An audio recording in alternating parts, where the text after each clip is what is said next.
¿Qué tal? Muy buenos días y bienvenidos. Es viernes 7 de noviembre, el diálogo de la mañana ha iniciado y hoy en debate político semanal, cada viernes acá en Grupo Megavisión, le tenemos hoy la mesa cargada de temas claves para el debate de nuestro país.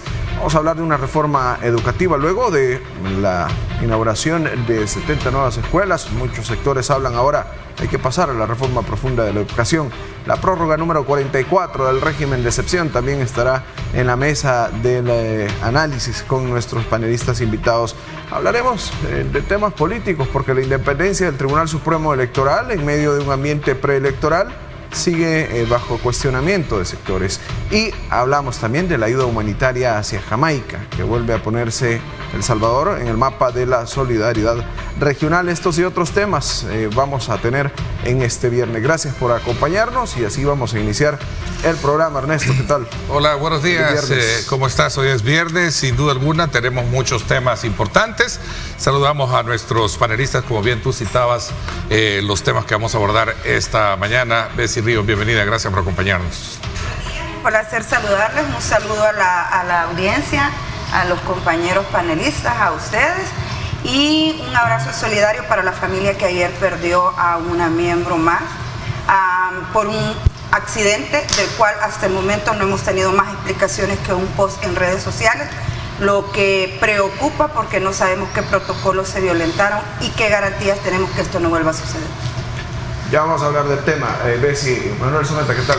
Hola, un saludo, pues aquí queriendo saludar a la doctora Lucrecia Jodor y a la doctora Elizabeth Casani hasta allá en el Congreso de Antropología Jurídica, que yo vine justamente anoche, estuve moderando la mesa de ellas. Un saludo hasta Antigua Guatemala. Ok, interesante. Aldo, ¿cómo estás? Bienvenido, gracias por acompañarnos. Bastante bien, gracias por la invitación. Siempre es un gusto estar por estos medios y a darle taller a los temas. Por supuesto, aportes importantes de lo que vamos a hablar este día, reformas educativas, que es un tema muy trascendental en el eje de desarrollo y apuesta que tiene el país, como tú bien nos citabas en la presentación. Sin duda, y es que este domingo, recién pasado, el presidente Nayib Bukele inauguró 70 nuevas escuelas con niveles de estándar de calidad altos que buscan mejorar, ha dicho, el ambiente educativo. Hay sectores ahora que están pidiendo al Ministerio de Educación presentar nuevos lineamientos para lograr una reforma educativa nacional profunda que busque un cambio estructural que transforme las escuelas públicas, si bien es cierto con esta infraestructura en el país, con unos nuevos bríos, pero también una currícula actualizada, una capacitación masiva de docentes, entre otros temas. El gobierno asegura que la inversión busca fortalecer el aprendizaje, la disciplina también, pero también hay voces que critican y advierten sobre posibles vacíos en la planificación y en la transparencia en estos temas. Y esto vamos a hablar en cuanto a la reforma educativa. Así es, un elemento clave que se recoge del debate, como bien lo citas tú en la parte última, donde se habla de lo bueno que es apostar a la infraestructura, pero también es bueno hablar de una reforma educativa para el país. A ver, Aldo, ¿cómo podemos analizar este tema de, si bien es cierto, infraestructura es una primera fase, se está hablando de un programa de 2 escuelas por día, creo que es innegable el tema de el cambio que tiene al ver estas escuelas nuevas, pero también ya están pidiendo mejoras en la currícula. Bueno, la reforma educativa tiene que ser siempre integral, ¿verdad? Y siempre lo primero es lo primero, ¿verdad? Y lo primero tampoco obstaculiza que hayan procesos paralelos. La infraestructura es fundamental, es nada más y nada menos que el lugar a donde llegan los que se están formando. Pero la infraestructura per se no tiene que ser solo bonita, que me parece que estas escuelas son bastante bonitas, sino también que tienen que tener una orientación, un fin. ¿Cuál es la finalidad? Y la finalidad es la gran apuesta de este gobierno. Y por esa razón, paralelamente, se trabaja la reforma curricular para poner en luz y para poner en forma alineada el gran propósito de la reforma educativa. ¿Cuáles fueron los propósitos de las reformas educativas de los años anteriores, de las administraciones anteriores, para ser más claro? Eran enfoques eminentemente basados en el status quo. Porque, como yo lo he dicho, en este país el instrumento de los dueños del Estado, en aquel momento, que era Arena, hicieron lo que tenían que hacer en luz a los intereses de los dueños del Estado. Ya sabemos quiénes eran los dueños del Estado. Y las reformas, si uno las mira y las analiza, tienen que ver con eso, ¿verdad? No había que saber mucha filosofía para trabajar en Maquila. Luego vinieron los que se hicieron amigos de los dueños del Estado, que eran los llamados a cambiar estructuralmente todo, incluyendo la educación. Y los amigos de los dueños del Estado tampoco hicieron una reforma educativa como la que se suponía que debían hacer. ¿Por qué? Porque debían mantener siempre los intereses de los dueños del Estado. Y se dedicaron a otras cosas, ¿verdad? Corruptelas, etcétera. Yo no estoy diciendo que no fue bueno el vaso de leche, el zapato, el uniforme. Sí, pero eso no fue una reforma estructural. Hay que decirlo con todas sus palabras.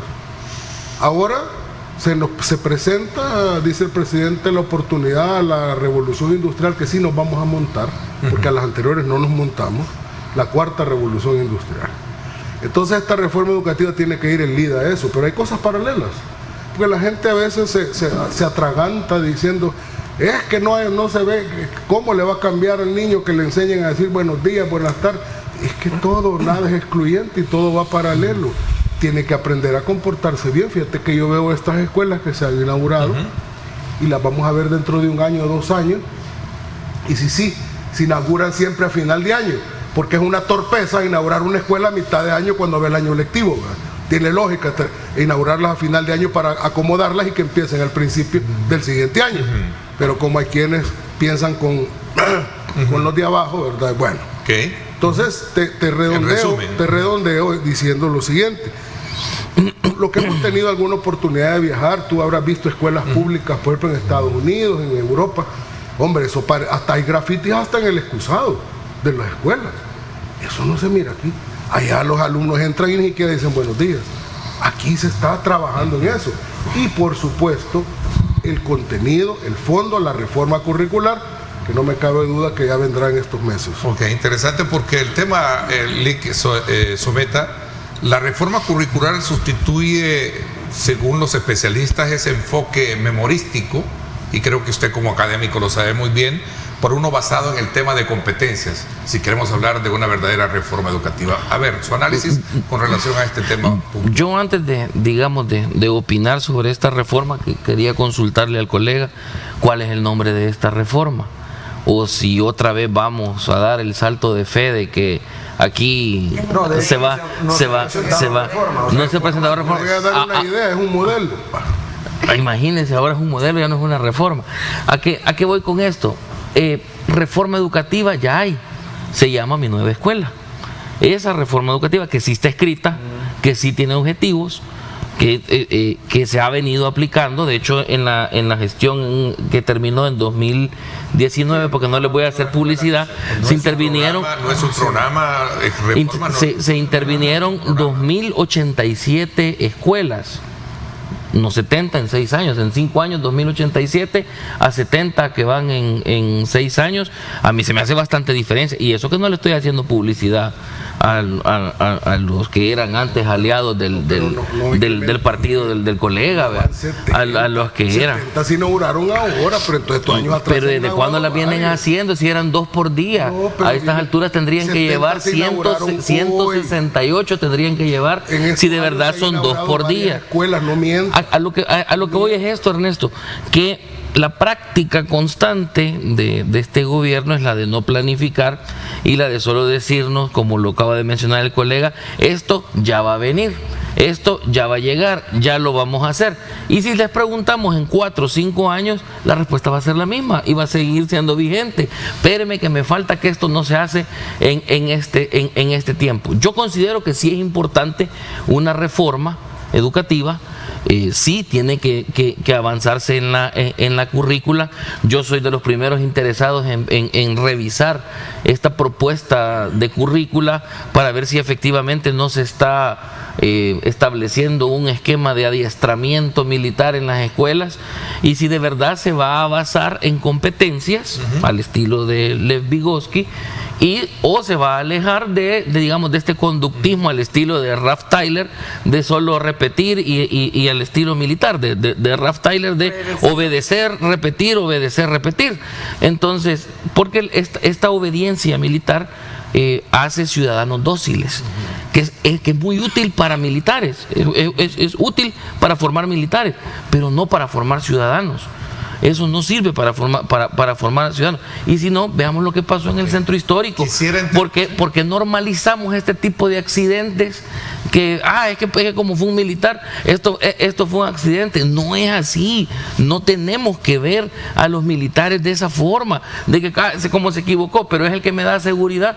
Esa es una proyección demasiado egoísta que tenemos nosotros sobre nuestras libertades. No es querer rescatar lo que en su momento se había perdido, el hecho de darle a los niños, digamos, enseñarles a los niños a decir buenos días, con permiso, pase adelante. Pero es que eso es disciplina, Ernesto, eso no es curricular. Eso es mera disciplina escolar. Yo admito que esa disciplina se perdió y que no se dio ese énfasis, y que buena parte de esta culpa la tuvo el Estado al no evitar que las pandillas se infiltraran tanto en las escuelas. Claro, al FMLN, los que eran sus aliados en esa época, y Arena también. Entonces, que esta misma gente lo dejó perder. Pero ¿de qué se trataba? De disciplina escolar. Y ahora queremos hablar de una reforma educativa, que la reforma, mi nueva escuela, ya habla de infraestructura y habla de cuestiones curriculares. Y de la capacitación docente. Claro. Y ahora solamente, otra vez, por mera publicidad, queremos creer que se va a establecer una nueva reforma, un nuevo modelo educativo, que eso sí me interesaría más que los otros modelos que se han establecido, para pues intentar, digamos, cambiar el rumbo que tenemos, y eso no es así. Se debe planificar y se debe escribir. Desde Plan Cucatlán se venía hablando justamente de mi nueva escuela. Solo esto, Luis, solo esto. Es que miren, no se puede llevar la educación de este país a punta de memorándum. Hay que establecer un plan y hay que establecer una política educativa efectiva. 3 memorándums son los que ha sacado la ministra, ¿verdad? En tema de higiene, educación, temas de disciplina. Ninguno de esos 3 son parte de una currícula pedagógica. Podría decir, vea, para la gente que le da infarto, que uno le diga que eso no le va a cambiar la vida a un niño, vaya, son pasos iniciales, pero meramente cosméticos, porque todavía no llegan a las entrañas del problema de educación en el país, que va más allá de entregar 70 escuelas. En 2022 se prometió reparar las 5,000 y pico de escuelas que hay en este país. 70 se han entregado ahora. No sé si estadísticamente hubieran más, dudo que el presidente no te hubiera dicho el domingo, estas 70 más las otras que ya tengo desde 2022. Porque el tema publicitario se maneja muy bien en este gobierno.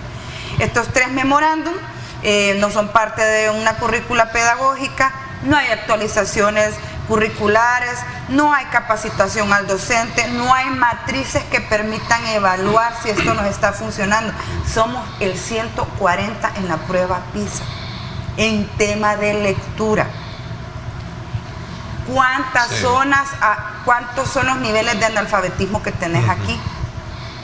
Porque la educación o la formación académica va más allá de que te aprendas la tabla periódica de memoria, las tablas, que te aprendas de memoria la oración a la bandera. El tema de la formación académica es que vos seas un ciudadano que tengas lectura comprensiva a la par de la mecánica. Competencias y pensamiento crítico. Que sepa resolver los problemas. Que no es a responder un examen de memoria o guayabeado, porque a la hora que, incluso en las carreras universitarias, si vos te aprendes el código para los abogados y solo lo trasladas ahí, pero a la hora que tenés el caso real, no tenés pensamiento crítico, que esa es una reforma. Con todas las variantes que tiene la práctica en físico, ¿no? Con un juez que puede estar sesgado, con una contraparte que puede manipular. Es decir, la capacidad de poder estar en los 3 lugares. Para el caso del abogado, un buen catedrático te enseña a ser el defensor, a ser el juez y a ser el fiscal. Un buen planteamiento educativo significa plantear una reforma basada en esos principios, competencia, pensamiento crítico adaptada a un modelo. Y evaluación de que si eso de verdad está funcionando, porque de nada sirve una reforma educativa que no es medible. Sí, y que se adapte a los tiempos. Y a las capacidades de hoy por hoy. O sea, datos estadísticos oficiales, para inicio de este año, 424 escuelas ya habían sido reparadas. Este año las 70 entregadas y 254 más en construcción, 270 centros escolares al inicio de este año, es decir, poco más de 1.000 escuelas intervenidas de las 5.150. Estos no leen los datos. ¿Sí? No, yo como estoy pendiente de que el dato lo del presidente. Hablan y no leen datos, no se informan. Lo mismo pasó con los informes de la Procuraduría de Derechos Humanos, no se informan. Nunca lo subieron. Quieren hablar de 70 nada más en 6 años que van y no se informan de todo 70 es lo que se le ha puesto la parafernalia. Entonces, es bien complicado. Mira, cuando uno tiene taras mentales ideológicas, es complicado hallarle el lado positivo a las cosas. Especialmente, y uno puede citar 40.000 autores y yo podría citar otros 40.000 además. El punto es que aquí lo que existía era una realidad, que la materia de educación la dejaron en un estado tan calamitoso, ¿no? Pero tan calamitoso que prácticamente esto estaba devastado. Y si a eso le sumamos que en los primeros años de este gobierno le tocó lidiar con asamblea en contra y con la peor pandemia en un siglo, no se podía canalizar los recursos exclusivamente para educación, pero cuando ya eso pasó, sí se empezó a entrar la educación. Tú has leído números de cuántas escuelas se han intervenido hasta este momento. Ahora, hay un nuevo modelo, el nuevo modelo de ciudadano. Algunos no les embonan la palabra modelo, pero hay un nuevo modelo de ciudadano. También hay que decir que en porcentaje de las 5.150 escuelas todavía sigue siendo corto, pero y a mí no me cabe la menor duda que después de la inauguración que hizo el presidente, ahí va la especulación. Entre paréntesis, algunos dirigentes políticos han salido a hablar cualquier cantidad de disparates irracionales, van a salir corriendo a buscar la peor escuela que todavía no está intervenida en el Cantón X, a tomarle fotos y decir, miren, este es el gobierno del presidente Bukele, miren, así están las escuelas todavía. Por supuesto, si esto es un proceso. ¿Se reconoce ese proceso como el avance? Claro. Hay pasos iniciales que tienen un hecho esperanzador como lo maneja el compañero, pero no dejan de ser cosméticos. Todavía no es una reforma de educación profunda, pedagógica, que vaya a cambiar las realidades de este país. Paso a paso. Paso a paso vamos caminando. Un día, primero Dios, de quererme un poquito, dijo Alfredo Espíritu. Dejaron este país. Vamos a esto, es que esta cuestión aquí como que cayó la bomba de Hiroshima, si este país quedó tan destartalado, lo entregaron estos traidores y los anteriores que eran los asalariados, ¿verdad?, de los dueños del Estado, que aquí en un montón de cosas hay que empezar de cero. No, es que esta cuestión no es ideológica, o sea, yo por las 70 escuelas que sí están construidas, obviamente que me alegro, eso es un avance en infraestructura exclusivamente, no es para llamarlo modelo tampoco, ni mucho menos reforma, ¿verdad? Eso no, pero es un avance. Y claro, y eso es bueno, y es que eso siempre va, y es que pasa esto, Luis, eso siempre va a ser positivo. Yo a lo que voy es que con base a los discursos oficiales, a lo que más o menos vemos en cadena nacional y esto, es que se hacen estas valoraciones que salen en una cadena nacional diciendo que iban a ser 2 por día, si se hace la sumatoria para ahora venir a abrir 70, y otra vez aquel discurso especulativo es que es un proceso, es que ahí vamos, y cada vez que lo preguntemos va a seguir siendo la misma respuesta. El colega tampoco es vocero oficial de este gobierno para venir a decirnos que esto ya viene y que esto ya va a pasar. Entonces no podemos tomar como base los datos que él nos trae y nos presenta. Tenemos que tomar como base, sí, lo que el presidente dice en cadena nacional, y sobre esa base que se hacen estas opiniones y estas valoraciones. Un número ahí, Luis, y ese es un número de escuelas intervenidas. Claro. No son 70 nada más.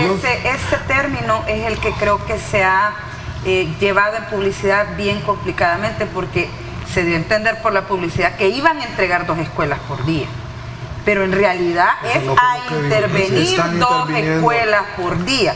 Pero la manera en la que se vendió es que te iban a estar entregando 2. No, es que mire, es que por algo quitaron al ministro anterior. Así Pineda por algo quitaron al ministro. Claramente, cuando anunció este programa, dijo, después de que la promesa de 2022 y lo aceptó en público, y lo aceptó en público. O sea, aquí él no ha escondido nada. lo aceptó y lo dijo en público y dijo, este programa 2 escuelas por día, eso porque yo lo oí, 2 escuelas por día implican varias cosas, implican que pueden haber varias modalidades, el lanzamiento del proyecto de una escuela intervenida, una escuela entregada efectivamente ya terminada, una escuela que está siendo remodelada en este momento, implica varias formas, lo dijo públicamente, no ha escondido nada, y si no, que vaya a ver el video de cuando anunció el programa y lo mire así, ¿verdad? Despacio y cada palabra. No, mira, lo que sucede es que evidentemente quien no comulga con la visión que se tiene de este país, y especialmente los que están metidos en instituciones que todavía lastimosamente están controladas por algunas que tienen taras ideológicas rojitas, como lastimosamente es la Universidad de El Salvador, y le vuelvo a hacer un llamado a las autoridades de la universidad, dejen de estar oyendo dictados de quienes lo que quieren es mantener ahí un feudo que ya no pega. Hagan de la universidad una universidad de verdad, de primer mundo. Hagan una universidad de vanguardia y no estén dándole empleo a los amiguitos de la vieja guardia rojita, sino que conviértanse en una verdadera universidad. Yo percibo un cierto resentimiento. Yo le recuerdo, colega, que ahí en la universidad que está acusando usted, ahí trabaja René Martínez, su colega del círculo, y si fuera roja y como lo está diciendo, yo trabajé ahí usted estuvo ahí también, entonces bien. Claro, entonces no creo yo que sea, a mí me huele más a resentimiento que a una acusación de que esto es así. Mira, ahí hay un tema, la vez pasada lo dijimos, lo dijimos y lo dije con mucha claridad. Yo estoy de acuerdo que la única universidad pública de este país reciba un mejor presupuesto, que esté con mejores capacidades, que los catedráticos estén capacitándose, que se produzcan lecturas, que se produzcan informes, que se le dé plata para que esta universidad vuelva a ser lo que fue en los 50 y los 60 en Centroamérica. Pero si no se hace una evaluación y se quita ese montón de catedráticos, vivianes, vividores y acosadores que hay en esa universidad, la colectiva Morales llevó varios procesos dentro de la Universidad de El Salvador y esa gente se le protegió, y le vas a dar más presupuesto para que tenga más poder, para que acose muchachas y les diga que si no tiene favores sexuales no le va a pasar la materia. Sí, en eso no estoy de acuerdo. El nepotismo también. En eso no estoy de acuerdo. Y el montón de jubilados recontratados también. Es una reforma educativa la base también para alimentar. Es que la Universidad de El Salvador, imagínate qué interesante, todas las becas que se van a dar, las 20 y tantas mil becas que van a entregar, 29,000 me parece, son para universidades privadas, no vienen para a la apoyar a la Universidad de El Salvador, la única universidad estatal, ¿verdad? Que ya tiene sus propios mecanismos de selección y que es gratuita. Pero la universidad no tiene. Es que exonerar del pago no es beca. No tiene presupuesto. Y creería yo que tienen un programa especial de cooperación que les facilita las becas también. Es que mira, carece de lógica. ¿Por qué le voy a pagar a una universidad privada 50 becas pudiendo darle esos fondos a la Universidad del Salvador? Yo creo que el tema UES lo deberíamos de hacer como un tema especial un día, ¿te parece? Para desglosarlo así y cortar, sí, a desmenuzarlo todo su interior. Sacar los menús. Sí, todo, o sea, desglosarlo porque hay muchas telas que cortar. Volviendo a lo de la reforma educativa, mire, tú has tenido aquí a los dirigentes de las gremiales magisteriales en el país y yo no voy a hablar por ellos, pero he escuchado lo que han dicho y la mayoría de todas las gremiales magisteriales apoyan lo que se está haciendo desde el Ejecutivo. Lo hicieron con Arena y con el Frente. Sí, son sindicalistas muy oportunistas que siempre apoyan la reforma que hace el gobierno, de turno. Porque se le fueron a inclinar a Salvador Sánchez Serén cuando fue gobierno porque era maestro. También se le inclinaron a Arena. Así que yo con esos sindicalistas tengo mis... Tú eres responsable de lo que dices. Así es. También ha expresado apoyo la Asociación de Colegios Privados. Tú has tenido... Otro planchado. No, Luis Ernesto, aquí reforma educativa, esto hay que decírselo claramente a la población, reforma educativa no hay. Hay 70 escuelas intervenidas, excelente, muy bien por los alumnos, pero reforma educativa no hay, mucho menos modelo educativo. Punto importante que analizarlo, Luis, y sobre todo también esperando que se logre el objetivo de este programa, que de alguna manera pues busca recrear y garantizar entornos dignos y funcionales que Pasos favorezcan a los iniciales con mucho potencial. A mí no se me olvida la fotografía donde aparecía Leonel inaugurando ahí una escuela que se caía casi en su cabeza, igual al Chorro, y a la par la que fue viceministra de Educación, favorecer que terminó condenada, la reducción condenada por corrupta. Fue un proceso abreviado que terminó aceptando. Es que eso no se niega. Si sabemos que no se hizo nada por eso. Pasos iniciales con mucho potencial, así los ha calificado. Reforma no. Esperamos pues, como sostengo, la idea de que los objetivos se logren garantizar ese entorno digno para poder ser funcionales en las escuelas, favorecer el aprendizaje, reducir la deserción escolar, especialmente en zonas rurales y de bajos entornos. Creo que es importante. Muy bien, vamos a ir a nuestra primera pausa, pero tenemos más al volver. Y sobre todo también recordarles que el sabor de Sopas Lucky es otro nivel. La de res nos hace saltar de alegría. Sopas Lucky, el sabor lo dice todo. Búscalas en tiendas y supermercados. Ahí está. En supermercados, ahí encuentra usted su vaso a 75 centavos. Búscalas en tiendas y también recuerda que el sabor de Sopas Lucky es otro nivel.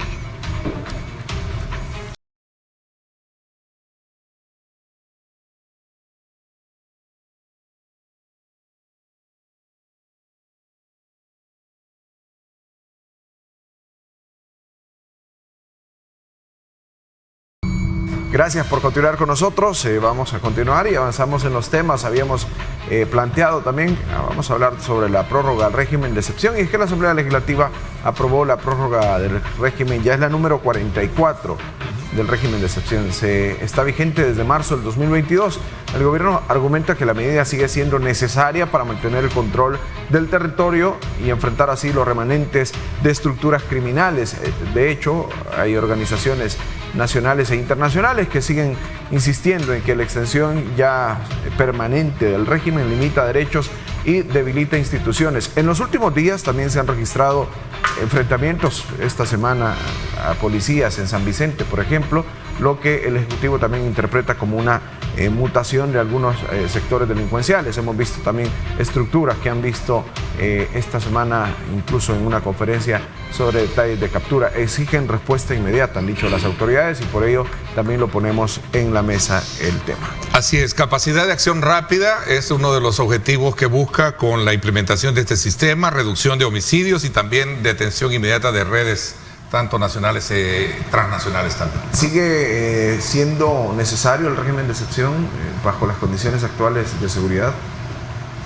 Yo quisiera escuchar primero la alabanza. Nadie quiere la Yo quisiera escuchar primero la alabanza antes de hacer la crítica. Siempre le gusta tener la Sí, todos se quedaron callados después que querían hablar del tema, ¿verdad? Yo insisto que en el caso del tema del régimen, ya se hicieron las transformaciones legales, ya se generó todo el armazón para que pueda retirarse el régimen sin mayores problemas. Ya te pueden tener 4 años detenidos en vías de investigación, ¿verdad? El seguirlo sosteniendo con la frasecita publicitaria de que si termino el régimen van a salir todos los pandilleros de la cárcel, no es cierto, eso no va a pasar. Ahora, el trabajo del Estado es garantizar todos los derechos del debido proceso, porque es el Estado el que se enfrenta al ciudadano, dar todas las garantías procesales correspondientes y manteniendo el respeto a los derechos humanos, pero también dándome seguridad.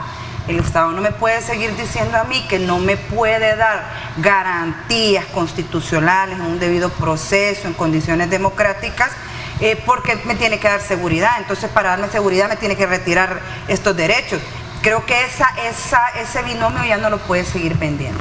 Eso por una parte. Lo otro es que hay que investigar todo este montón de denuncias que han tenido, más de 400 personas que en teoría, estando bajo custodia del Estado, han fallecido, por lo menos los respaldados por organizaciones de derechos humanos. Y bueno, regresando con el tema de lo que sucedió el día de ayer por la tarde con esta joven salvadoreña que fue asesinada en un accidente aparentemente con un cuerpo uniformado, que le ha valido a esta institución simplemente poner un triste tuit. un post en redes sociales. ¿Qué esperarías? Lo correcto es, señor ministro, una conferencia de prensa donde nos explique quién era el equipo. Esa arma estaba revisada, tenía mantenimiento, está averiada.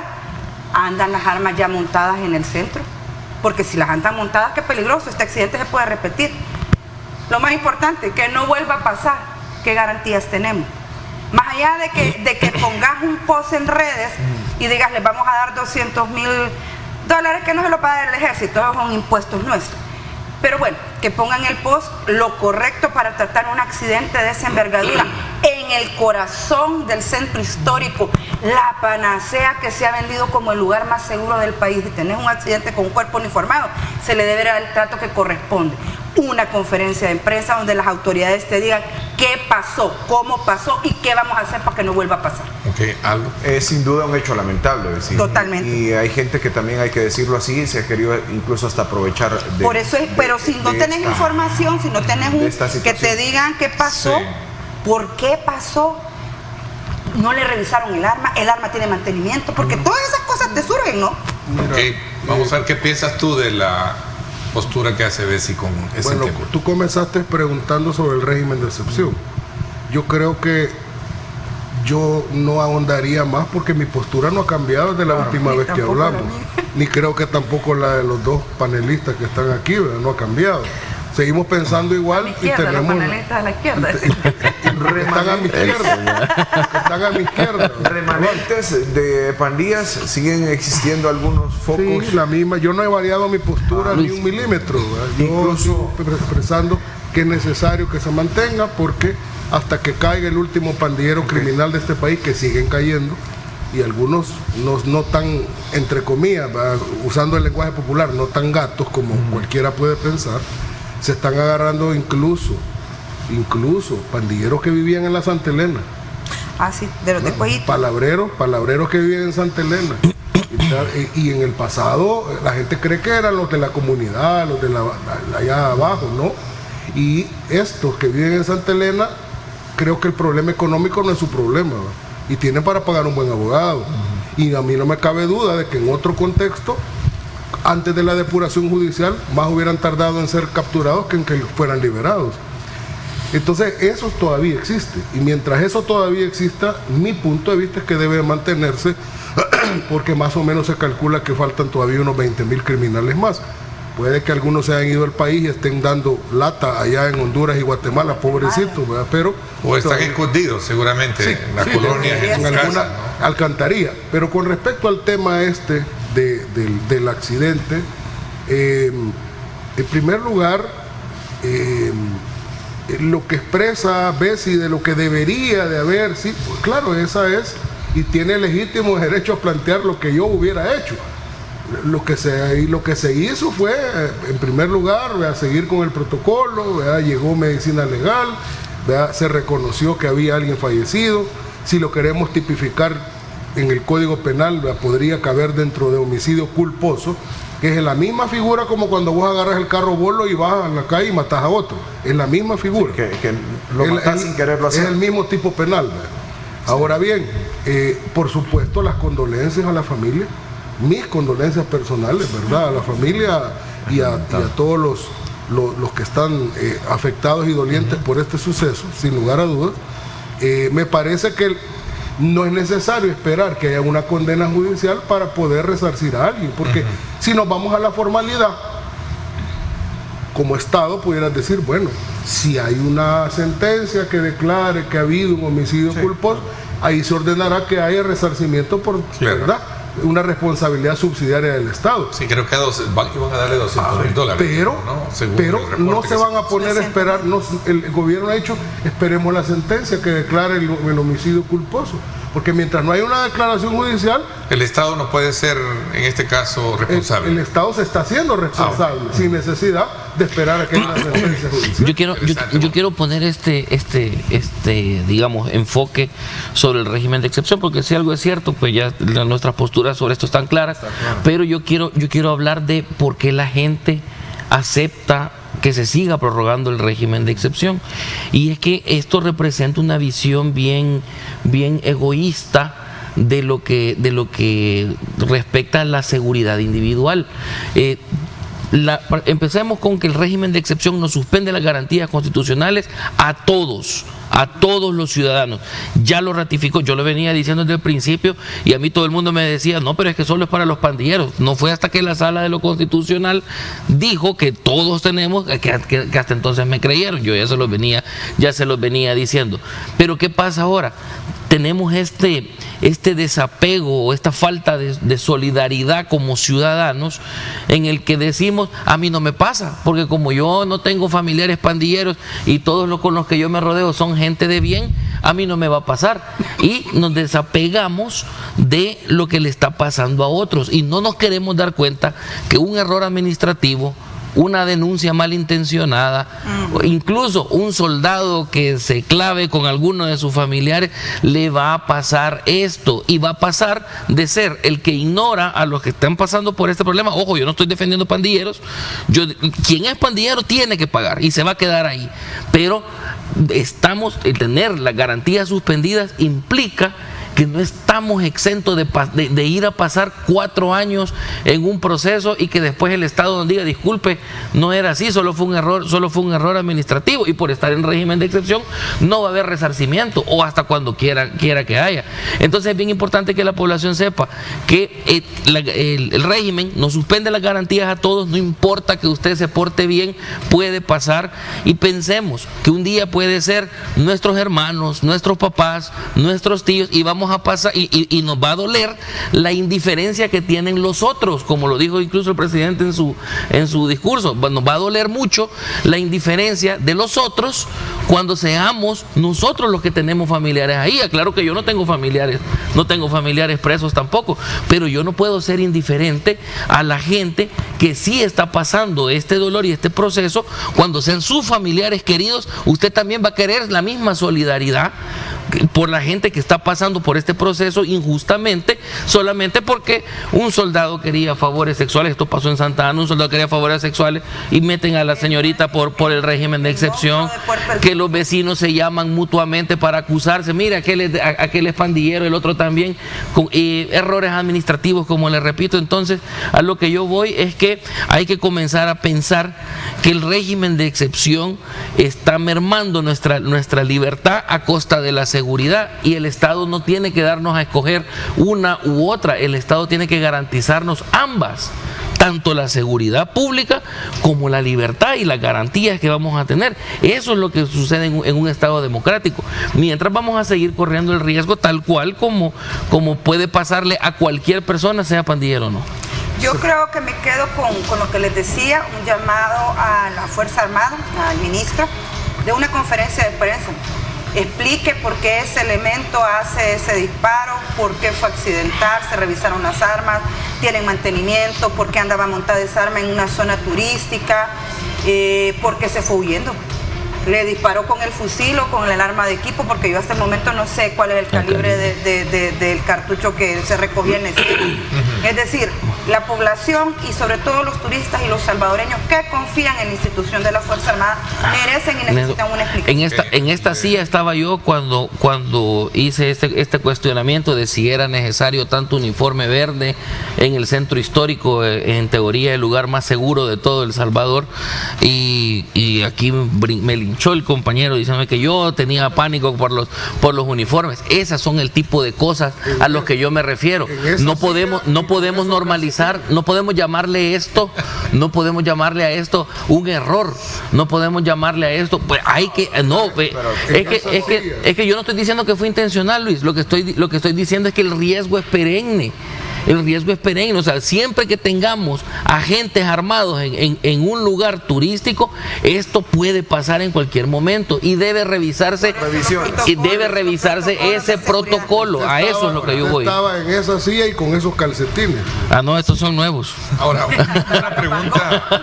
una pregunta que siempre, y la recojo del debate, es el hecho de que si todavía se reconoce que hay remanentes de grupos pandilleriles terroristas, ¿por qué entonces se va a eliminar el régimen de excepción sí hay precisamente objetivos bien claros y definidos en ellos, que es la de facilitar la capacidad y la acción rápida para las detenciones y operativos. Rapidito.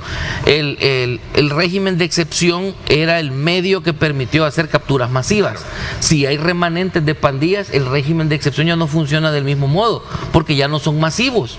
O sea, para implementar para implementar el plan control territorial, el régimen de excepción fue excelente y yo lo he celebrado y lo celebré en su momento. Pero para estos remanentes, para estos, digamos, acciones que van quedando, el régimen de excepción es excesivo. Bueno, y para este tipo de aplicación. Esta misma semana presentaron con supuestos de cuando alguien tiene taras mentales, cuando alguien tiene taras mentales ideológicas y le da escosor ver el verde olivo en la calle, eso ya es otra cosa, psicológico. Bueno, el mismo ministro de Justicia. Tarado, me quiere decir. Dígamelo de una vez, Pero no vamos a negar que murió una persona murió a causa de un uniforme verde. Sigue el debate por allá, ¿no? Pero, ya les apagaron el micrófono. El debate también se va a acalorar. Regresamos.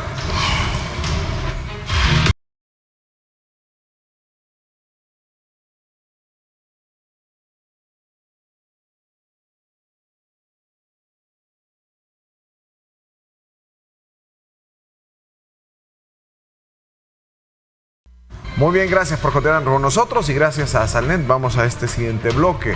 Vamos a hablar ahora de independencia del Tribunal Supremo Electoral y supuesta cancelación de partidos políticos. El Tribunal Supremo Electoral se encuentra hoy bajo la lupa.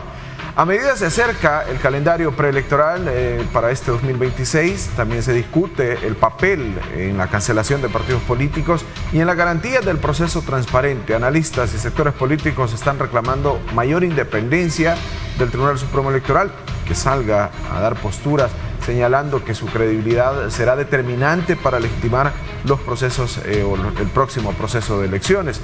En el centro del debate, la aplicación de la ley electoral, los tiempos del calendario y el riesgo que decisiones institucionales también afecten la pluralidad política de nuestro país. Y sobre este tema, incluso el miércoles lo abordábamos acá, Ernesto. De verdad, me quitaste el comentario de la mente. Te iba a decir que la experiencia que tuvimos de conversar con un exfuncionario del tribunal, un político, nos dio elementos de juicio muy importantes para entender que tienen un gran reto. Y voy a entrar justamente con esa pregunta. Bessi, ¿debería pronunciarse el Tribunal Supremo Electoral sin que se le pida?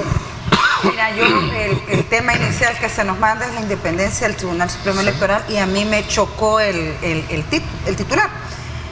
Ahí está Arena y el FMLN. ¿Cómo vas a dudar vos del tema de la independencia? No están ahí participando de ese colegiado 4 magistrados. Ayer lo hablábamos con Karina Sosa, por cierto, también con Karina Sosa tocamos ese tema. Deja eso, tenés la Junta de Vigilancia, donde también están, electoral, que también está, ahí estábamos. Sí, yo les escuché lo de Karina, y Karina decía que hubo un robo de las elecciones. Hombre, y no ahí tenían a sus magistrados y su estructura. O sea que su misma gente les robó, como en 2019, que Norma Guevara habló de un gran EPEL cuidando el voto y hubo urnas que no hubo un solo voto para el frente. O sea que ni la gente del EPEL había votado por ello. A mí me preocupa que se llame el tema de independencia. Yo lo he señalado y lo voy a seguir señalando. ¿Qué es lo que yo creo que tiene el Tribunal Supremo Electoral? Bueno, magistrados que no están en función de trabajar por la población. Tenés a Arena y el Frente metidos en el colegiado. ¿Y qué es lo que han hecho? No han denunciado despidos, no han denunciado que han quitado técnicos que tienen experiencia en llevar las elecciones. Se aprobaron un seguro médico privado hospitalario. ¿Denuncias? ¿Has visto conferencias que están denunciando? Entonces, la reciente fue recibir el informe de observación electoral de la Procuraduría, ¿no? Y te lo estoy diciendo 4 meses antes, ni el Frente ni Arena van a tener la calidad moral de decir en la elección de 2027 que hubo fraude, que les robaron los votos, porque ustedes hicieron institucionalidad, ustedes pelearon por zampar magistrados en ese colegiado, magistrados que han guardado silencio, y entonces todas las decisiones que se toman ahí están en la mano del FMLN y Arena. Entonces, por eso te digo, ese titular que me mandan, ¿es independiente del Tribunal Supremo Electoral? Sí, y no ahí están haciendo parte. No. ¿Quiénes están legitimando ese colegiado? No es independiente. No, lo que Bessi está diciendo es que el tribunal tiene representación. Independencia no. Lo que pasa es que cada quien jala la pita por su punta, ¿vea? Que Arena por allá, que el FMLN por allá, y en la Junta de Vigilancia está vamos, eso, a eso se le llama representación. ¿Qué quiere decir? Que todo el mundo le sirve a un señor diferente. Eso no es especialmente independencia. Con lo que yo sí coincido es que no se va a poder hablar de fraude en 2027, salvo pues que haya una situación, como el 22, una cuestión extraordinaria, que se encierren los soldados a contar votos, que de ahí viene el escozor con los uniformes, que se encierren a contar votos. Pero entre tanto no vamos a hablar a priori de una falta de independencia. Entonces, independiente yo no le llamaría, como le repito, porque ahí cada quien le sirve a un señor diferente, pero no se puede hablar o no se podría hablar de fraude, salvo alguna cuestión así exagerada, porque no iban a estar de observadores, pues, y lo que van a estar intentando los partidos que tienen representación en el tribunal es no desaparecer. O sea, especialmente los 2-3 votos que vayan a sacar estos partidos moribundos van a ser los que va a contar el tribunal para ver de que no desaparezcan. En ese sentido es probable que sí se haga. La conferencia de prensa, yo insisto con las conferencias, ¿no? Arena y el FMLN, sus magistrados, se han dado tantos despidos, de estos son tantos técnicos, esta gente tenía tanta experiencia, el ya no tener ese know-how ahí adentro nos va a generar que puede haber un mal manejo en el proceso electoral. ¿Lo has visto? No, ni siquiera ha hecho ese señalamiento. Entonces, ¿por qué te tenés que esperar hasta que perdás el proceso electoral para entonces gritar fraude? Aldo, configuración actual del Tribunal Supremo Electoral, 5 magistrados, uno actualmente de Nuevas Ideas, uno de Arena, uno del FMLN y los 2 de la Corte Suprema. Que en la práctica son de Nuevas Ideas porque ellos tienen la mayoría de diputados. Para cambiar esto habría que cambiar el diseño constitucional o la fundación del tribunal como tal, que se origina desde una firma de acuerdo de paz. Hago esta introducción. Este tribunal deberá pronunciarse. Este tribunal podría ser el último de esta configuración. ¿Cómo se mantiene? Cuando se acaba la guerra civil en El Salvador y se reforma la Constitución para crear muchas instituciones, se creó el Tribunal Supremo Electoral, que sustituyó al antiguo Consejo Nacional de Elecciones. Y esa configuración se pensó teóricamente de tal manera de poder, como había una desconfianza mutua, ¿verdad? En que había que poner a ellos mismos a que se controlaran entre sí. Sí. Y creyeron que fue una buena idea que permitir que los partidos pusieran los candidatos a magistrados. Y allá en la asamblea lo hacía la pantomima, ¿verdad? Mandar las ternas, pero ya sabía quién era el ungido. También creyeron que fue una buena idea, que era una buena idea que en una misma entidad confluyeran la naturaleza de administrador de elecciones y la naturaleza jurisdiccional. Y los convirtieron en jueces electorales. Convirtieron en jueces electorales a quien definitivamente casi toda la existencia del TSE nunca han tenido capacidad ni formación para ser jueces. Porque ser juez implica conocer la técnica judicial y además de eso las formas de interpretación de las normas. Entonces, ¿qué ha pasado? Por esa incapacidad de no poder ser jueces verdaderos, se han dado un montón de tropelías y se dieron un montón de cosas, que ya sabemos que sentencias políticas, vamos a llamarle así. Entonces, creo que ese problema de raíz, si se quisiera resolver el tema TSE, tendría que pensarse en que se separen las funciones administrativas de las jurisdiccionales y crear una entidad, no sé, pudiera paralela ser, o pudiera pertenecer al propio órgano judicial, pero como que en tuviera otros países, digamos, como funciones específicas, como una sala electoral, por ejemplo. Porque a lo largo de la historia los debates se han centrado en conocer o identificar los factores que debilitan la independencia, la designación partidaria, presiones políticas y mediáticas, debilidad institucional y la falta de un control ciudadano. Ahora, eso es, a mi modo de ver, la solución al problema en términos globales. Globales. Pero como tenemos lo que tenemos, y con eso hay que lidiar, a mí me parece que estas voces de lacónicas, como la voz de la diputada del Parlacen que tuviste vos aquí hace poco, que ya parece bien lacónica, porque parece que se le va el trabajito, ¿verdad? Y no puede ni sostener teóricamente la justificación de que ya no sea miembro del Parlacen. Pero eso de venir a decir que hubieron fraudes electorales en la anterior elección, cuando nosotros vimos in situ que ni siquiera tuvieron capacidad de poder tener presencia en todas las urnas, cuando el Código Electoral les permite a los partidos que sean ellos los que propongan a los que van a ser miembros de la Junta Receptora de Votos, para que nadie venga a decir que el tribunal les jugó la vuelta y no pudieron ni siquiera conseguir el número de gente para que les cuidara, porque claro, están en el peor de los escenarios. Claro, no tengo capacidad de cuidar el voto y después lo que tengo es decir, hubo fraude. A lo que me quedo es decir que me hicieron fraude. La pregunta es, ¿tiene la capacidad en las próximas elecciones para lograr ese cuidado de votos y lograr que la gente vaya a las urnas en representación de los partidos? Yo creo que no, y que por eso van a decir que les hicieron fraude. Perdónenme, pero llamarle fraude a que nadie los apoya, a que ya no tienen ningún respaldo popular, eso es temerario. Pero es que más allá de ese tema, del tema propiamente del voto a la hora de emitirlo, pero es el hecho que vos estás dentro de la institucionalidad, que es el árbitro, que es el que va a llevar la elección. Sí. Entonces,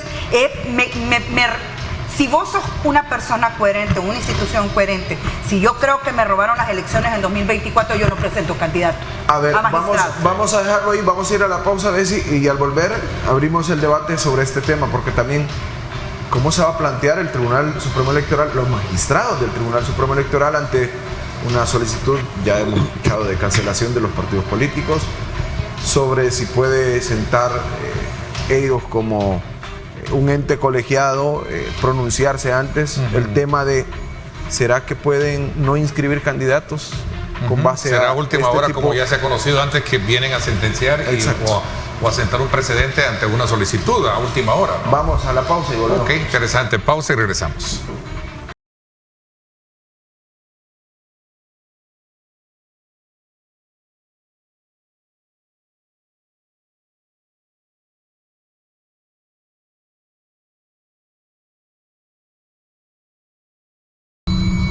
Continuamos con más y hablábamos, Ernesto, estábamos poniendo en la mesa los casos que se podrían llegar a presentar y cómo con la papa caliente los magistrados van a actuar. ¿Qué decisiones van a tomar si la conformación misma está entre, en este caso, de la representación de un diputado del partido que ha sido señalado, ya sea de Arena o FMLN, que son dos, ¿no? Y hacemos el enlace en torno, ya hay sentencias judiciales en torno a los exfuncionarios por fraude electoral, tema de negociaciones con pandillas. Ya incluso desde el círculo de reflexión decían, estamos analizando presentar una solicitud de cancelación. ¿Se puede Aldo quiere dejar sin enemigos al presidente. ¿Se quiere pronunciar? ¿Se puede pronunciar? Quitar Arena del escenario político partidario. Fíjate que el presidente se vende como Batman y el círculo le quiere quitar al Guasón y al Pingüino, no sé. Pero entendiendo la configuración, 5 magistrados necesitan 4 votos para la cancelación. Uno de ellos, un ejercicio de votación, ¿ok? Sí, uno de ellos tendría que votar el de Arena por el dos de la Corte Suprema de Justicia, ¿sí? 2 de la Corte Suprema de Justicia. Sí. El de Nuevas Ideas. De Nuevas Ideas. El de Nuevas Ideas. Y tenés Arena y el frente. Uno de ellos debería de votar en contra del otro para poder hacer esto. ¿Consideran ustedes que esto podría ser posible? No, ¿O se ponen de acuerdo? Vamos a ver, porque ustedes son mucho de esa moción en el círculo, ¿no? Del que desaparezcan por ese antecedente judicial ya de condenación. Yo, digamos que voy a compartir un intríngulis. Este debate fue bastante intenso en todo el círculo. ¿Sí? Sí. Al final te voy a contar cuál fue lo que colectivamente decidimos. Pero yo, personalmente, soy de la idea de que había que ir a presentar la demanda de cancelación por una elemental, ¿verdad? Digamos, consecuencia racional de que vivir en un Estado de Derecho, pues. O sea, la ley dice que es una causal de cancelación de un partido el hecho que haya propiciado y se haya beneficiado de un fraude electoral. y judicialmente se han condenado por fraude electoral a los que están presos de los dos partidos. Entonces, por coherencia, ¿verdad? Pero también nosotros no solo podemos hacer un análisis puramente jurídico, tenemos que ver todas las aristas, política, económica, etcétera, de esto. Y hacerlo, pensamos que podría de alguna manera, no le queremos quitar a la población la maravillosa oportunidad de hacer justicia por su propia mano. Fíjate que en todo sistema judicial está prohibido, en todo país está prohibido hacer justicia por su propia mano. Para eso existe el órgano judicial. Luis, ¿puedo hablar? Hay un solo caso donde se permite hacer justicia por la propia mano, y es cuando hay elecciones. Sí. Ahí es donde el pueblo puede hacer justicia por su propia mano. Aldo se refiere a que estos partidos no logren la cantidad de votos necesarios para poder seguir, para poder continuar como existencia. O sea, que sea el soberano quien los... 50,000 o un diputado, ninguna de las dos. Lixometa, muchas gracias por darme la palabra. En torno a esto, ¿cómo deberían de actuar estos maestros? No, es que esto va en relación a lo que yo ya había manifestado. El círculo presente o no presente, esta solicitud de cancelación, según el ejercicio que ustedes hicieron, implicaría que el FMLN tendría que votar para cancelar Arena y Arena tendría que votar para cancelar al FMLN. Y está el de Nuevas Ideas y los dos de la Corte Suprema de Justicia, que han sido nombrados por los diputados en su mayoría de Nuevas Ideas. Entonces, a quienes políticamente no les conviene tampoco cancelarlo, porque primero que hay que dar la apariencia de democracia, aunque somos una autocracia electoral, porque cuando usted juega una chonguenga con un equipo maleta, usted no refuerza al equipo maleta, usted intenta meterle 11 goles al equipo maleta. Entonces, a lo que me refiero es que es políticamente conveniente que, primero, que no cuadran, no van a cuadrar los votos, porque yo dudo mucho que Arena vote por cancelar al FMLN y viceversa. Ajá. Y están también los otros tres, donde está uno de Nuevas Ideas y los otros nombrados por los diputados en su mayoría de Nuevas Ideas, que también les es conveniente jugar con estos dos equipos chicha. Ya no le vamos a llamar enanos moribundos. Ya me pusieron en los comentarios que deje de llamarles enanos moribundos, que lo son, que lo son, pero son equipos maletas. Claro, tienen que hacer tendrían que obviamente analizar el caso en el sentido en el que se les presente la solicitud, pero yo no creería que es para dejarle la asistencia a la población para que los cancele, sino porque primero que tardaría mucho y políticamente no es conveniente para Nuevas Ideas, y es muy poco probable que voten, porque se necesitan 4 de los 5 votos para cancelar. Es muy improbable que Arena vote en contra del FMLN y viceversa, si obviamente se van a tapar todos son ratas del mismo piñal. Ahora, ¿te recuerdas? Es un juego de suma cero para los dos partidos. Yo lo dije la vez pasada. Suma cero. Y les digo a la gente que me está viendo, no pierda tiempo y desperdicie su voto en Arena o el FMLN, porque están muertos. Esta es una crónica de una muerte anunciada. Yo sé que a su rector le va a doler cuando usted les llama enanos moribundos. Cuando usted les dice enanos moribundos, va a tener un shock epiléptico a su rector. Pero mire, están muertos. ¿Sabe por qué? Supóngase que por algún milagro de Dios sacan un diputado o 50,000 votos en su defecto y quedan vivos. El proceso de cancelación por fraude electoral no se lo quitan, igual van a ser cancelados. Supóngase que eso no ocurre, la cancelación por el TSE y el pueblo llega y los cancela en las urnas. O sea, están cancelados.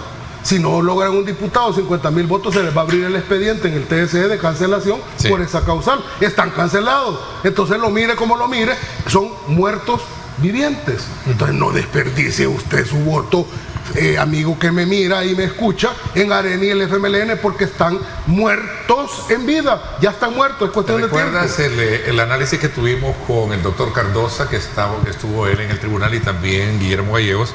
Y un poco recogimos a conclusión que el tribunal tiene, para analizar el caso, dos caminos.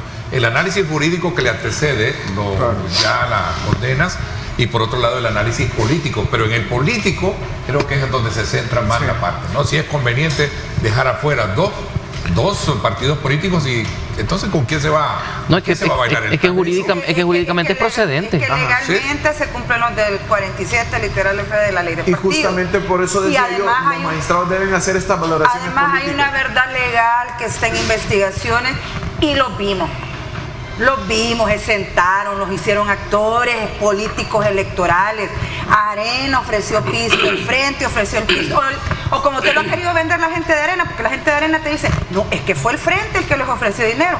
Nosotros llegamos solo a decirles que no les hicieran caso. Se sentaron. Como un faro. Se sentaron igual. Ambos fueron infieles a la persona más fiel, que es el pueblo salvadoreño. Pero ves el problema de tener como jueces electorales a quienes no deberían estar haciendo valoraciones políticas, sino jurídicas.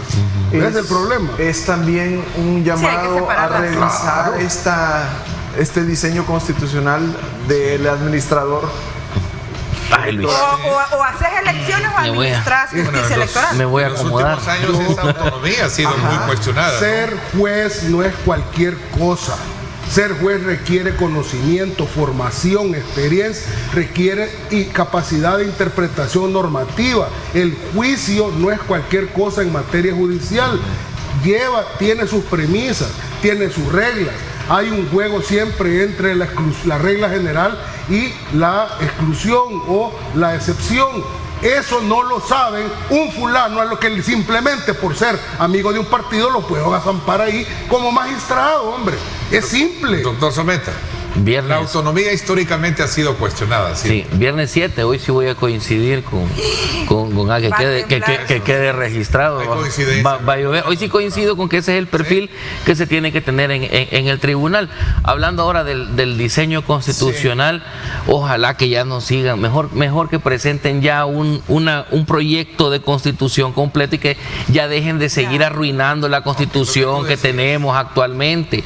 Yo lo he dicho, y no es porque la constitución de la guerra, claro, es que la constitución que teníamos era funcional, tal vez no era perfecta, pero era funcional y la han venido pateando y arruinando sistemáticamente. A estas alturas, en vez de intentar recuperar esta constitución que yo defiendo y la voy a seguir defendiendo, es mejor presentar una nueva constitución, ya no seguir con estos rediseños constitucionales que a mí me da escozor escuchar eso, si ya tienen repateada esta constitución actualmente, la tratan como ley secundaria. No se preocupe, va a haber una nueva constitución. Claro, y ahí sí se debe refundarse el Estado como tal. Eso esperaría yo, en lugar de que estén desgastando y violando la Constitución como la tenemos actualmente, porque eso es lo que está sucediendo actualmente, es una total falta de respeto para la misma Constitución y para el pueblo salvadoreño, que me van a decir, pero yo no me siento agraviado por las reformas constitucionales, pero no tiene garantías vigentes, pero la pueden reformar en 5 horas inmediatamente. No, ya es momento. Yo ya no voy a abogar por salvar esta constitución porque creo que ya está muy gastada, pero sí una nueva constitución donde se puede incorporar este nuevo diseño de tribunal, que sean jueces independientes, que yo sería de la idea que ni siquiera estén adscritos al órgano judicial, que sea una institución independiente donde existan verdaderos magistrados. No se preocupe. Incluso yo sería de la idea de que los magistrados del Tribunal Supremo Electoral tendrían que ser jueces o magistrados de carrera larga, mayores de 50 años, y que los puestos sean vitalicios, porque eso previene que se llenen de soborno. No se preocupe, va a haber un nuevo Estado en su momento, así como va a haber una nueva Unión Centroamericana también. Otra vez hay que hacer el salto de fe. Ese es lo bueno que en esta... No, perdón, ya está presentado el proyecto de unión. El presidente lo presentó ya. Diferentes formas de pensamiento, ¿verdad?, que le permiten a usted construir su propia lectura de los temas que abordamos. Vamos a hacer una pausa, ya volvemos.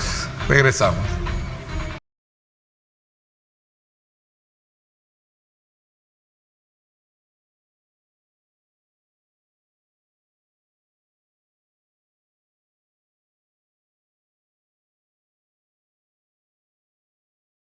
Bueno, continuamos con más y queremos conocer las reflexiones finales sobre este tema de nuestros panelistas, porque es interesante lo que se viene. Ya estamos de cara a un año preelectoral.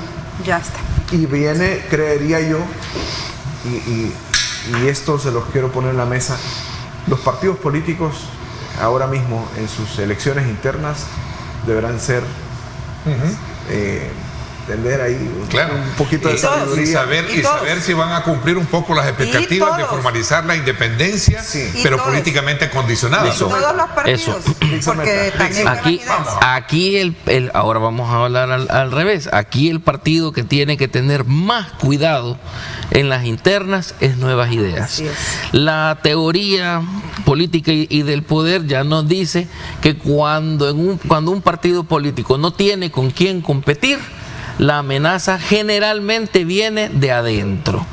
Y Nuevas Ideas tiene ya muchos funcionarios manchaditos, mucha controversia, ya se ha dicho y ha sido aceptado por algunos miembros del partido que va a haber que repensarse esos perfiles que han salido un tantito señalados, que pues obviamente por solidaridad no le hacen mayor pantomima ni les abren investigaciones, pero va a haber que replantearse quiénes son esos funcionarios. Eso quiere decir que la competencia adentro de Nuevas Ideas va a ser fuerte, va a ser grave, e incluso pueden replantearse ahí otras digamos fracturas, como le pasó a Gana cuando se separó de Arena, por ejemplo, y otros movimientos y otros partidos en los que han sucedido. Hay fondos por ahí. Claro, entonces Nuevas Ideas tiene que ser el más cuidadoso en sus internas, tiene que ser el más transparente en sus internas, porque una mala jugada, un descuido en sus internas puede llevarlo a una ruptura, y eso va a comenzar a ser el descenso de Nuevas Ideas. Hubo una declaración de un alto funcionario del partido esta semana, que por cierto la retomaron varios periódicos, que iba en ese sentido, de tener cuidado a no, digamos, descuidar la Asamblea Legislativa con base a los liderazgos nuevos que presenten. La meta es la Asamblea Legislativa. Esta elección de 2027 no es un tema de la presidencial. Sí. El presidente tiene seguro su reelección, él no tiene competencia. El punto es la Asamblea Legislativa. Los partidos de oposición deberían, desde ya van tarde, tener figuras que puedan permitir jalar personajes para la Asamblea. El problema es que el tema de la falta de liderazgo es real, ya no es el tema de bandera. Ya, por ejemplo, Marcela Villatoro debería estar diciendo: en Santana necesitamos A, en San Vicente A, en la Libertad Lira, para ir posicionando nombres. ¿Quiénes? No sé. El FMLN debería de tener algo así, pero coincido con Someta. Aquí el del problema es Nuevas Ideas. Porque si mantienen esa gente... Pero también estos partidos que has mencionado, porque corren el riesgo de no obtener... Pueden tener los 50.000 votos o el diputado. Ahí tienen esa opción. Pero mira, ahí tienes que tener una grandísima claridad. Si Nuevas Ideas tiene a esa gente, mantiene a esa gente que le ha causado molestar a sus propias bases, mantiene ese sesgo de diputados de primera, de segunda y de tercera, porque son los de primera, que son los que tienen los préstamos del hipotecario y andan en medio, los de segunda, que más o menos andan en medio, y los otros que solo se toman fotos en los curules, en la Asamblea Legislativa, y que solo sirven de adorno, que los agarraron en la mentira, que no tenían bolsa presupuestaria y el presidente los chuloneó, que negaron todo ese tipo de datos e información, que tienen investigaciones de propiedades que les han aparecido mágicamente. Hombre, son ustedes los que tienen que sacudir su palo. Ya sabemos que el FMLN, Arena, Vamos, tienen sus propios problemas, pero los que están en el poder son ustedes, y si la gente está molesta, les van a quitar diputados. Seguramente los partidos políticos, Nuevas Ideas, Arena, FMLN, están haciendo estas valoraciones. Yo creo que los Arena y el FMLN, yo creo que la valoración que está haciendo es cómo no me muero. Exacto. Y para de contar. Yo no creo que hagan muchas proyecciones como las cuentas alegres que hace aquel personaje de caricatura, ¿verdad?, que tienen por secretario general. Esas son cuentas inexistentes. Yo creo que es como no nos morimos. Y la estrategia creo que van a tratar de conseguir es cómo no morirse. Y los estrategas que puedan conseguir es para que les ayuden a ver cómo no morirse. Eso es todo lo que voy a decir de ellos. Pues para mí deberían de estar muertos hace rato. Y me voy a encargar de que se mueran, de una u otra manera, jurídicamente hablando. Quiere quitar el enemigo al presidente. Se quiere desquitar la que le hizo el FMLN. Y si no es ahora, va a ser mañana, después de las elecciones, no hay problema. Como dice la canción. Como dice Timbiriche. Sí, y si no es ahora, va a ser después de las elecciones. Ahora, aquí hay una pregunta existencial de aquellos que se quieran catapultar a la candidatura de cualquier partido. Es por qué me meto, por qué me voy a involucrar yo ahora en política. Hombre, ya no hay todas las, entre comillas, incentivos de que va a haber deuda política, ya no hay gente interesada en financiar muchos partidos, ya no hay militantes a quien cobrarles el diezmo, ¿verdad?, para sostener al partido, ya no hay préstamos así anticipados para poder ir a elecciones, ¿verdad?, porque obviamente no hay deuda. Entonces, ¿por qué yo, ciudadano X, me voy a sentir motivado a meterme en la política? Y ese tiene que ser algo que el individuo va a tener que responderse a sí mismo y que no tiene que ver con lo material, con la materia, tiene que ver con otro tipo de aspiraciones en la vida. ¿Cuál? Bueno, porque yo quiero que por la misma que el presidente de tu junta directiva de la colonia se mete a eso sin sueldo, ¿va? Porque quiero un país mejor, porque quiero ser parte del cambio, porque quiero ver próspero El Salvador, porque yo quiero, por la misma razón que una persona se va a ayudar a los pobres, por ejemplo, ¿va? Entonces, evidentemente que ahí te vas a sacudir un montón de gente que antes veía la política como un buen negocio. Sí. Ese cambio que parece sencillo, pero no es tan sencillo, porque es el nuevo perfil del político salvadoreño. Ese cambio de paradigma, la sociedad salvadoreña también ya lo está pidiendo. Ya lo están demandando, obviamente. Hemos llegado, creo yo, al punto de nuestra vida como país en que la gente ya demanda que lo que supuestamente debió ser así siempre, pero todo fue mentira, sea realmente así. Si no te gusta, Luis, no te metas a la política. Claro, y es que estamos de acuerdo que en las internas es donde se elige. Claro, ahí es donde toma la decisión, ¿no? Porque al final en las urnas ya solo vas a votar por quiénes. La propuesta que ellos tienen. Aquí viene un par de cosas. Pues ya sabemos que Arena y el FMLN lo que van a intentar es a no morir, pero y los liderazgos, entonces tendríamos que asumir que están en nuevas ideas.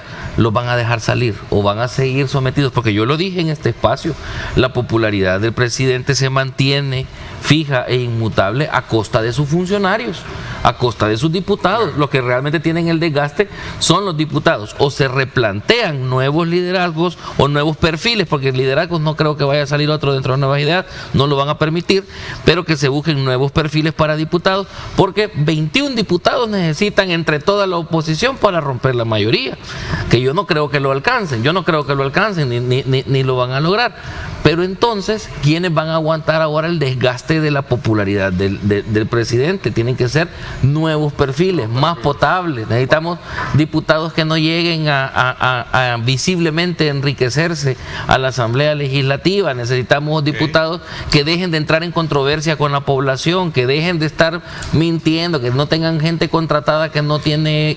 Ese tipo de cosas son las que deben irse cambiando, y es Nuevas Ideas el partido llamado a buscar estos perfiles idóneos, como justamente la gente los está pidiendo. Yo solo una frase final. ¿Sabes cuál fue el problema del FMLN? Y voy a citar una frase de Pepe, breve, porque ya se nos fue el tiempo. Pepe Mujica dijo: si tú no te acostumbras a vivir como piensas, vas a pensar así como vives. Y eso le pasó al FMLN. Ok, en resumen, recuperar su independencia, ¿verdad? Aunque políticamente ya hemos visto y recogemos que está condicionada la parte del trabajo del tribunal. ¿Qué año el que se nos viene? Y nosotros nos vamos, así llegamos al final. Gracias. Gracias a los tres, le agradecemos muchísimo. Nos vemos el próximo día, lunes muy tempranito. Con muchas novedades también de tu trabajo. Así es, vamos a tener sorpresas la otra semana. Y esta noche, Pulso Ciudadano, a las 8 de la noche por Canal 10. No se lo pierda, como siempre, los invitamos. Gracias, pásenla bien y como siempre recuerden lo más importante, amar a Dios sobre todas las cosas.